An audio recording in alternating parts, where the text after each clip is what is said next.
A FAM production. Furniture and mattress. FAM.news.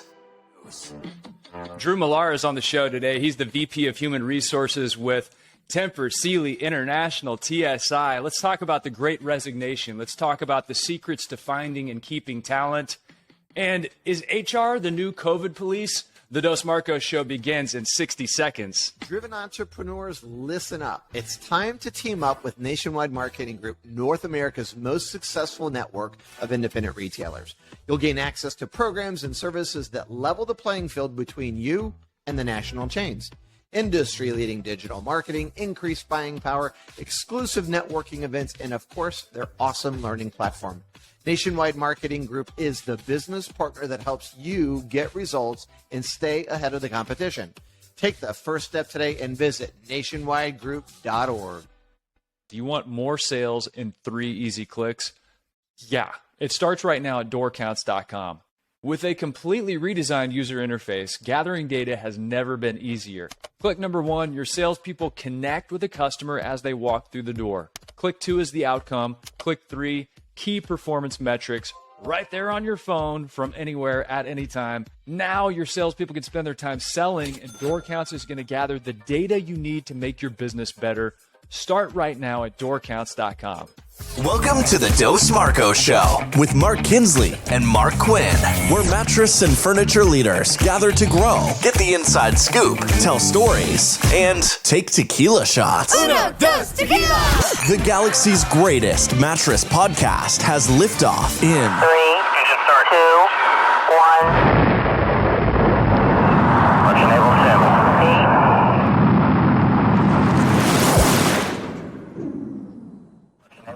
Okay, Kinsley, you know I'm a dork anyway, but I'm sitting in the Tempur Sealy national meeting, my first one, and so they're like, and I had actually heard about Drew, our guest today, Drew Millar, VP of Human Resources for Tempur Sealy, and they're like, oh yeah, wait, there's this HR guy, he's an attorney, and he's going to come out and he's like the MC and he's really good. And I'm like, HR guy and attorney being really good. It just did not compute for me at all. And then here comes Drew, this goofy, lovable, dynamic guy on stage. And he was so good. And you know me, I'm critical of that stuff anyway. But anyway, he just came on stage and he just had this great, funny way about him. And he carried the crowd incredibly well. And anyway, so I'm watching and I'm like, he's got to come on our show. And so he's got a lot to talk about in the HR space, but that's how I got, and you know what it is. And I told him this, I go, he channels Will Ferrell, like his delivery, his comedic style. He was on stage. He never knew what to do with his hands exactly. So it was just very awkward for him. Anyway, he's a riot. And I introduced myself and he's like, a podcast? Sure. Why not? And so here he is. Drew, thanks a lot for humoring us and trudging into this show with us. We appreciate you. Yeah, good to be here. Appreciate it. Well, hey, Drew, you're talking, man. You're talking to a couple of guys that spent a fair amount of time in HR during their lives. So yeah, we are here to dig in and learn a little bit about how to navigate that process. You know, it's always like Drew would be, and I may end up having to see Drew now that I'm in the Tempur Sealy company, right? But if Drew calls you, it's like you're having to go into the principal's office. You're like, oh God, what did I do? Drew's calling me. So now maybe it's because he wants to do another show. Maybe I don't have to worry about it now. But so Drew, how in the world? Okay, so talk to us about how you ended up at Tempur Sealy. You said you're an attorney and you're not like the typical HR guy. So I want to hear about that. And then how the hell did they end up tagging you to be the MC of the event? I love it. So hit us with those answers. Yeah. So I'm an attorney by trade, went to law school at University of Kentucky and graduated a fair number of years ago, but worked at a law firm here in Lexington, Kentucky for about 10 years. Before joining Tempur Sealy, and I specialized in labor and employment law. I had a lot of people that didn't believe that I was a lawyer, when I tell them I'm a lawyer because of the Will Ferrell comparisons and things like that. But yeah, so that was how I was into it. I enjoyed the job that I had, was really enjoying that. The law firm was Dinsmore and Scholl. It's based out of Cincinnati, but a Lexington office. And enjoyed what I was doing, but then I bought a Tempur-Pedic bed. It was about 7 years ago that I bought a Tempur bed, and I've got some joint problems. I'm a fairly big guy. And so I've had joint problems for years, and bought a Tempur bed, and it changed my life. I thought, like, how could anybody ever spend that kind of money on a split king, high-end bed?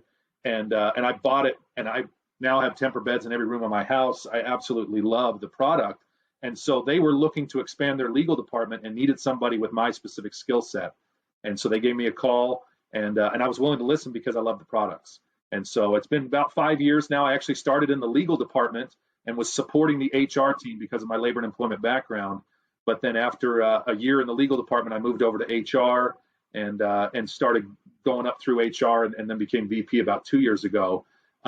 It's been a fun ride. The way I got into the sales conference was I was supporting the sales force. So the person who was doing sales left the company, and so they asked me to pick it up. And I started supporting the sales force with Steve Rusing and his team, and just got really kind of ingrained into their leadership team. They let me do a couple cameo appearances in prior years. And then the last 2 years, I've kind of emceed the event, which has just been a blast for me because I'm very bad at HR. Most people will tell you in Tempur Sealy. So it's good to have something that I feel a little more comfortable in and I'm better at, I think. Well, you're clearly not that bad at it, but anyway, so that's funny. And so, Will Ferrell, you say people make comparisons. Talk to us about that. Like, have you ever done open mic stuff? Have you ever tried? I mean, so yeah, I did some stuff like in high school and college where it wasn't anything big, but I would host events and things like that just because people realized, like, hey, he's kind of good at this, and I liked doing it. And so I would do some of that periodically, but I've only done one true comedy club. I performed at the Improv Club in Louisville, and it was a lawyer-only event. So they invited a bunch of lawyers to come and perform, and I actually won, but it was because of the quality of the competition, not because of the quality of my routine. But I'm going to ask you one more question, then I'll shut up and let Kinsley jump in. So what is when you were doing that, what was your favorite little bit? Like, you look at things like, and you're like, oh my God, that is so ironic. And like, that would be good on stage. Like, what was your favorite little bit that you did? Yeah. So a little bit about me. I was homeschooled until 8th grade. So I was homeschooled, and I grew up in a rural town in Utah where we didn't have a stoplight until I was in high school. And so it was this kind of, country kid from Utah that grew up in a very sheltered environment, being a lawyer that dealt with the nitty gritty underbelly of companies. And so, I talked about being in depositions and talking about things where it was just stuff that we were never supposed to talk about. Like my parents didn't talk about it, but it was like what I did day in and day out, sexual harassment and things like that. So it was a lot of fun, but it always made me uncomfortable. So I would, like, instead of saying words, I would spell words, and it always caused confusion with people. Like, what the heck is this guy saying? Because I didn't want to say the bad words that my mom always told me growing up you're not supposed to say. So that was a lot of the basis for my comedy routine, but a little bit about my growing up. You mean like SEX? Yes. Go ahead, kids. There's That's SEX right, that sort of stuff, yeah. harassment going on in here, and we all need to be aware of it. Right. Hey, well, I came across sometimes I come across these lists of books, the best book for whatever subject it is. So I'm gonna put this one into play and do my best here, Drew. Okay, the Improv Handbook. There you go. So clearly I haven't cracked into this yet because I'm not landing any big right hooks here. But okay, that's on my list. Well, maybe you could do the HR friendly Improv Handbook. That would be a whittled down version. There we go. Yeah, it is. Although I get more often than not, like, you're our HR vice president. Like, I host the company holiday parties and stuff, and our vendors that come in are always like, you're the HR guy. So yeah, I don't necessarily embody. Okay, so I have an HR others. question for you. Just I'm gonna highlight a scenario that could happen at a holiday party, and you tell me appropriate or inappropriate. Okay, this is a true story from a friend of mine. I'm not going to name any names, but he works for a rather large company in the industry, and he told me a wide-ranging story about being in a pool hall in Colorado and getting to know one of the local gals, and there was drinking going on, and toward the end of the night, they had all these wild, funny, crazy interactions, and she lifted up her shirt, but not all the way, just to show her what he said, her tummy. And so they saw each other across the room after having many, many drinks. And he also lifted up his shirt to show her his tummy. And they ran at each other and they did a tummy bump. Whatever that is. I'd never heard of it. And so I told him, I said, at some point, I'm going to see you across the room in front of everybody. I'm going to raise up my shirt and I expect you to do the same thing and run and we do a tummy bump. Appropriate or inappropriate at the holiday party? Yeah, I would go with inappropriate at the holiday party. I would probably laugh at it, but then we would have a conversation right after. See, My Quinn, Lord, I I told you. could have voted on that. Come on, man. But it's just a That's right. little bit of skin. It's not like you're showing any of the parts that you have to spell. Right. Yeah. Tummy was never one that I had to Drew. spell. So is that the line? If you have to spell it, then it's probably wrong. Okay. Right. That's usually the dividing line there is if I have to spell the word, then you went too far. Back in the day, okay, inappropriate or appropriate for the modern world. Back in the day, there would be games that happened at parties and holiday parties. One of them was the passing of the orange underneath the chin, right? So it's kind of like you turn sideways when you pass the orange, the next person tucks it. Appropriate, inappropriate. Right. I think it's, and this is where things are certainly evolving over time. And this is where my legal background comes into play, is that there's a lot of that sort of stuff that I think is harmless and fun.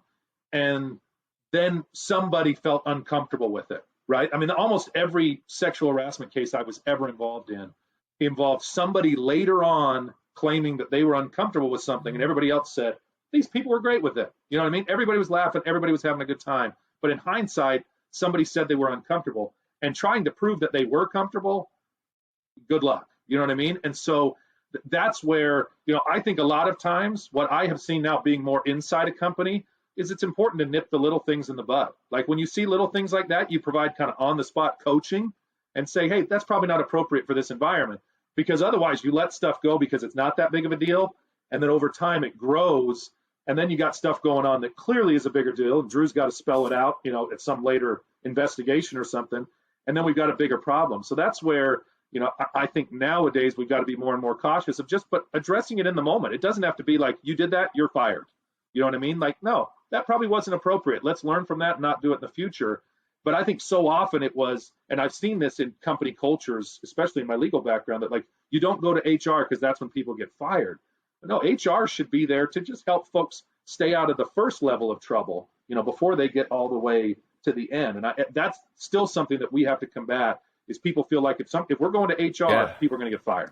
That's really not the case. We're there to just ruin fun. Just tamp it down a little bit. Okay, so final scenario. That's right. Yeah, just put a wet blanket on that fun, just a little bit. Final scenario here. That's right. Nobody reports feeling uncomfortable, okay? But Mark Quinn has gained a bit of a reputation for unbuttoning 2 to 3 buttons on his shirt and showing his new tattoo on his chest. Appropriate, inappropriate? Inappropriate, wildly inappropriate. But it's specific to Mark Quinn. So other people, it would be fine with. Yeah, But it's just because also. I'm disgusting to look at that we want to draw the line there. Right. Well, the part of the story that wasn't Exactly. told was he started asking people to touch it. And then the real evolution of the story was whenever he unbuttoned his shirt, there seemed to be some sort of designs shaved into his chest hair. One could argue that it was an arrow pointing down. No, one could definitely not argue that. And I don't think asking someone to trace the letters with their finger is necessarily inappropriate. I just don't. If you're blowing in their ear, it is. Agree to disagree, Mark. He's blowing in their Agree to ear disagree. gently, okay? That's inappropriate. I even know that, Drew. I could bring up the fact that Mark constantly refers to me as sugar britches, which I think is inappropriate, like in the workplace. So anyway, all right, It's your Drew, so nickname. You guys may need HR for this show, as it turns out. we're unrated, and there's like 4 people that listen to it, so we're fine. No, fortunately now, Kinsley, we've got a much larger audience these days. But anyway, so Drew, tell us something before we bounce out of here. Let's give actual value to this audience. So you are in a space that's a very dynamic one right now. I mean, a lot of people are having trouble hiring employees, right? That's a big piece of this. So can you give just like, there's a lot of retailers and even manufacturers out there. Give a little bit on that. Like, what are you reading about or seeing out there that is actually helping people bring people back into the workforce and be engaged and excited about their job again? Yeah, so I think, one thing we're noticing is just a big shift in kind of the whole picture, right? That even a couple years ago, 5-10 years ago especially, like it's all about the hourly wage, right? Or the salary. Like that's what drove behavior. And nowadays we started to see the shift even pre-COVID where like vacation means more to folks than extra salary. And so they're starting to look at the full package of what does the company do for me? Like the total rewards the company offers, not just the baseline compensation. And so I think we've always got to be thinking of that. And a lot of those things don't cost us money, right? It's not some of the things like vacation. Okay, there may be cost to that, but there's other things that we can do just from a work environment perspective that people are considering, because all the stats that you read, people are leaving jobs and they don't have other ones lined up because they're just fed up, right? They don't like the environment that they're in. So I think really assessing what can we do that's maybe free that provides that kind of environment that people just want to be a part of. It's not so much we got to raise wages. That's been a lot of companies responding is raise wages. You really don't have to. You got to, take that reflective look of saying, what is our work environment like? Because it means a lot more to people than just the wages. That's certainly what we've seen is you can raise wages. It doesn't necessarily impact turnover. And I wish there was a silver bullet, but it's really a lot of the small things. Do you recognize your employees? Do they feel respected and appreciated? That's what matters the most. And I will say this, having looked at the Great Resignation, it's much easier to keep a current employee than to hire a good one out in the market. There's just not buckets and buckets of employees out there that we can go hire. So making sure that we engage and retain our current people is more meaningful now. And it's the small stuff, you say. It's the how do we recognize people consistently? How do we create a culture where we're promoting people and promoting their interests, not just promoting like up the corporate ladder, but just highlighting and recognizing people. What are give us some specific things that a business owner can do right now? Is it kind of like crystallizing that and making it part of the process and making it like putting somebody in charge of doing that quarterly or whatever it is? Yeah, so I think it's actually what I've seen is more the opposite, that the natural inclination is let's do, lunches, like let's do events, let's plan things to carry out. And what we've tried to focus more on is what I call micro experiences, right? It's the day in and day out, the little things that happen, that like the boss knows my name. We always encourage folks, like if you're a supervisor of people, know every single one of their names, whether you have 6 or whether you have 40, right? You're on a plant floor or you're in a retail establishment, know their names. That means a lot to people. And when they have that one event that's either good or bad, that doesn't usually determine whether or not they're going to stay with the organization. Like, hey, we had a lunch today. Yeah, that was nice. But if your boss doesn't know your name, you're probably not going to stick around very long. And so it's those little things just day in and day out. Like we encourage folks engage with every employee every day and say their name during that interaction. That just that little micro experience causes them to feel much more connected to their workplace than the birthday lunches or some of that some of us do. But we want to do those big events. We want to do the big recognitions. Yeah, those things matter, but it doesn't matter as much as those day-to-day things. So that's a lot of what we stress. And it's harder to measure. You can ask them like, hey, check the boxes every day. Did you engage with every employee? But that's what we see. People want those just little experiences where they go home saying, somebody cared about me. An absentee father that comes around, once every 3 or 4 months and brings you, a bicycle, or when you turn 16, buys you a new car. The relationship's going to suffer. But the father who's around and cares and shows genuine, empathy and interest in your life, that's what's going to compound and add up over time. And like you said, it's going to mitigate any type of exodus that could happen because of a major incident, which those things are going to pop up. I mean, even going back to the beginning of the show, I mean, if you're dealing with the Mark Quinns and the Mark Kinsleys of the world, like you're going to have some dynamic people in your environment, and their lives are going to take twists and turns. And there could be, a tummy bump incident with Mark Quinn or a tattoo tracing incident. Right. Right. No, and I think, and that's where, we talk too about like transactional experiences.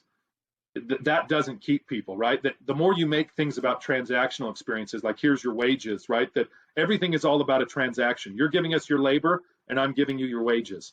People don't stay at companies because of transactional experiences. They want that holistic thing, right? They want to feel appreciated. So I think kind of to your point, Mark, there of making sure that you appreciate people in the moment. People love to be recognized for good work.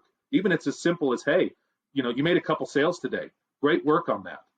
That probably means more to them than the commission they're seeing on their check. Like when they think about staying at this employer, yes, the check matters. I'm not saying the transactional things don't matter, but those little things that I think we overlook, because to your point about like the absentee father, sometimes they come in and it's only bad news, right? You only get the attention when you're in trouble. And employees don't like that, being recognized in the moment for something that you did. And that's where it's just a lot of those soft things day in and day out that matter more. We had a friend of ours named, his name is Javon McCormick, new friend of ours, on the show a while back. And this is a true story. His mother was an orphan. His father was an actual pimp and had 26 children. And he said, when my dad came around, it was like an eclipse. It didn't happen very often, but it was a major, major event. You as the boss and you as the leadership team should not be like an eclipse. It should not be in a major event when you come around. It should be micro momentary, like you said, those consistent interactions that happen to create, the compounding effect of culture. And culture doesn't happen with big, broad sweeps, I think. Yep, no, I would agree. And I think identifying in your organization too, who are the culture drivers, right? That if you're a small establishment, you're one retail store, like is it your store manager? Is it the owner? Is it somebody that's driving that culture that people are drawn to? And you've got those in every organization. We have them at Tempur Sealy, that people, there's big personalities that engage really well with people, and don't be afraid to put those people out front. I like to think or like to hope that I'm one of those at Tempur Sealy, but that's part of why I love being engaged with the National Sales Conference and stuff, is I like engaging with the people. And I think that helps driving culture, but not just me being on stage, but knowing the salespeople, knowing their names, being able to reach out to me, that sort of things helps. And not everybody is that way, and that's okay. We need different skills in organizations, but making sure you have some of those culture drivers and you keep putting them up front. You know what I mean? To drive that culture. Drew, I think that Tempur Sealy is really lucky to have you because, number one, you're a cheap MC. I assume that they're not paying you above scale for your personal appearances, right? But you're a bright light, man. Seeing you on stage and the way you handled that and the fun you bring and your personality, you're very affable. And I mean, for someone in the HR space to be that kind of person that can help really drive that feeling into culture, that's a really cool thing. And so I think that anyone listening to this can take that from it also. HR doesn't have to be the wet blanket. You are a fun guy that likes to throw cautionary tales into the mix of what is necessary, right? But anyway, they're lucky to have you, man. And we're really grateful that you gave us some of your time today. Yeah, you bet. No, thank you. And I appreciate it. It's a lot of fun. And that's where I think if work isn't fun, that's always my perspective, then we're not doing it right. And that should be for HR too, that we got to do things. There's certain parts of our job that we just got to carry out that aren't always that much fun, but it needs to be fun. I totally agree. I always say if you're having fun, you've already won. Your days add up to become your life. So you should spend it with people you enjoy being around, and you should have a lot of fun along the way within the bumpers and the guardrails of what's appropriate and inappropriate. And Drew, you helped us understand that today. I think this may have been an insurance policy for Quinn. There we go. Are you saying in case I get in trouble now I've got built a bridge to Drew, and so like I might get some extra like consideration? Is that what you're saying? I like that. Yes, absolutely. Right. Well, hey, Drew Millar. I thought you were going to Dr. Seuss us there, Kinsley. If you're having fun, you've already won. Now that your day has just begun. I thought I was Did you think rhyming. so, Will? Yeah. Yeah. Hold on. Ferrell? If you're having fun, you've already won. Yeah. And now this podcast is officially done. Nailed it. Wow. Nailed it. All right. Everybody, if you're listening to this, go and rate us where you listen to your podcast. 5 stars only. Give them all for Drew Millar with Tempur Sealy, VP of HR and Legal. Thanks, Drew. You're awesome. Thanks, guys. You could bounce on it. Yeah, bounce with it, bounce with it. Bounce with it, bounce with it. All right. What is a hybrid? It's like peanut butter jelly, peanut butter chocolate. Hybrid so tight, there's no way that you could topple it. Hybrid on my wrist, that's a calculator watch. We add ourselves together and we take it up a notch. Got the airflow, yo, keep you cool as it get. Visco foam alone to make you drip sweat. Get a hybrid mattress, yes, you'll get better rest. Cool and comfortable, hybrid like a sweater vest. You know the game, we're ahead of the sun. Cause the two of us together are way better than one. Cause I'm cool as ice and I'm hot like a heater. Bounce by the ounce, now we got it by the liter. Well, you take a spring and you wrap it up right. You can sleep so smooth or bounce all night. Put two together, get a whole lot more.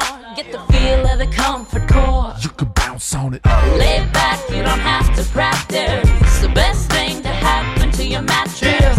Get together to do it like I did. Everybody get hybrid.